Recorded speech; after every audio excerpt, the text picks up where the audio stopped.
What have you been watching? Anything interesting? Oh, so I actually watched Coming to America this weekend. Obviously, I don't want to give away any spoilers, but it was interesting because I came onto Twitter and I said I enjoyed it, and then Tabo also said.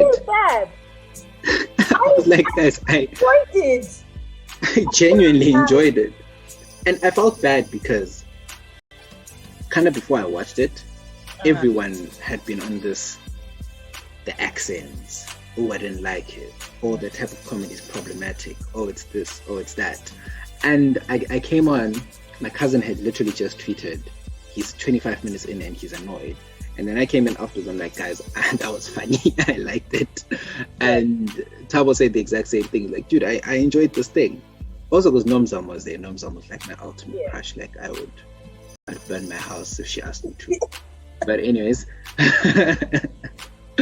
but I really enjoyed it. And have you watched it? I just wanted to get your thoughts on, obviously without giving away any. Yeah, without giving away anything. Listen, I enjoyed it. So it's so funny because I also tweeted yesterday and I was like, I was expecting to hate it because everybody's like, I hate it. And actually, I didn't like the trailer. So when I saw the trailer, because the trailer was a barbershop bit. Yes. I was not giving away too much, but the barbershop bit, which actually, in the grand scheme of the movie, that was literally just those few minutes. Minor scenes. Right? But it was a throwback. Yeah, but they put it in the trailer, which made it seem like that's what the movie was. So I was already kind of like, oh my God, are you guys going to joke as if like Africans no longer have access, like Africans don't have access to the internet and all that stuff. So I was a bit apprehensive, and I knew that Nomzamo was there. Michael Blackson, who I have a love-hate relationship with. Why? Because I feel like I'm convinced that guy is not African. Because very few Africans find him funny. Like, I feel like his humor is very, like, playing on African stereotypes. Don't get me wrong, I do follow him on Instagram, so he has my in some way. But I've always been like, nah, this guy must be Haitian or something. Like, he's not African. He's making up. Isn't he Ghanaian or something? Apparently, but I'm trying to because I think this guy is not. So anyway, I enjoyed it.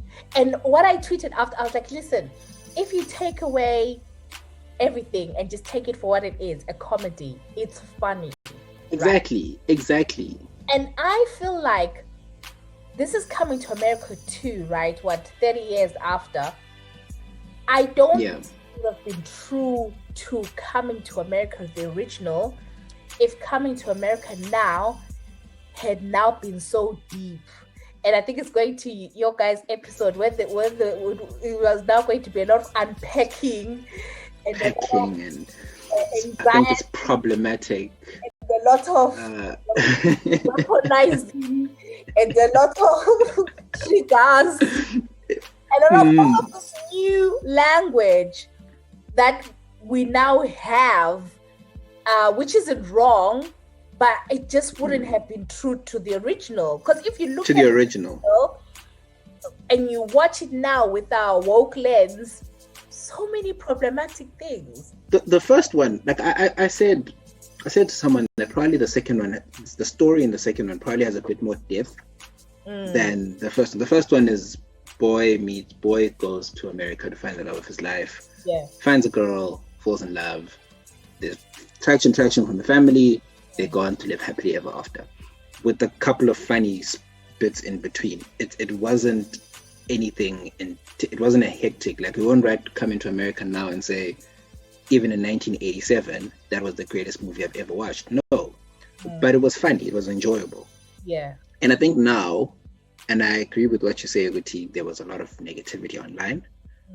And I think a lot of it comes from, there's a bit of bandwagonism that comes with watching stuff now. It's like it's cooler to be negative about something than it is to be positive. It's cooler to be a critic of something than it is to be impressed by it. And I think that's shown a lot with music as well. It's shown a lot with a lot of movies and entertainment that's put out. You are like, for nowadays when you're working in entertainment, it's the most difficult time to impress a public, because once someone on Twitter says, someone's a big enough following on Twitter says, I didn't like it, everyone who was kind of in the middle, didn't even know, maybe hasn't even watched it, will start saying, I didn't like it. I saw a tweet from someone saying, I'm not going to watch Coming to America because I'm going to get annoyed by the accents. I'm like, have you watched it? Just go watch the movie. Okay, so can we talk about the accents, right? Yeah. Again, we're not giving away the storyline. You guys have seen this on.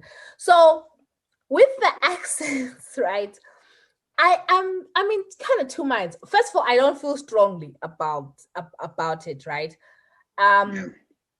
So okay, without giving it, so Nomzamo character is, in the film, Trevor Noah's characters in the film. So I saw a lot of people saying, oh, but they're South Africans. Why are they not using what their South African accent? But then, on the other hand, this is a fictional country called Zamunda, right? With this fictional accent. So actually, I can imagine, like, if I were a producer on that show or writer, maybe I'll be like, okay, try and make it uniform, right? So I think that's what character was trying to do, right? But on the flip side, I'm like, actually, you know what? With her character, she really could have just got away with her South African accent because she was not part of the family. My question then is, does an English-speaking South African accent exist? If you think about it, you can distinguish a Nigerian accent when you pick it out. You can say that person from Nigeria when they speak. You can see when someone's from Congo when they speak. But the average South African, when they speak, are you able to say that's a South African from anywhere in the world? Yes, I think so. I feel like I would struggle with that. But for some reason, I know when it's a Zimbabwean, because you go to a restaurant somewhere and then, first of all, the guy's name will be Prosper. Then you're like,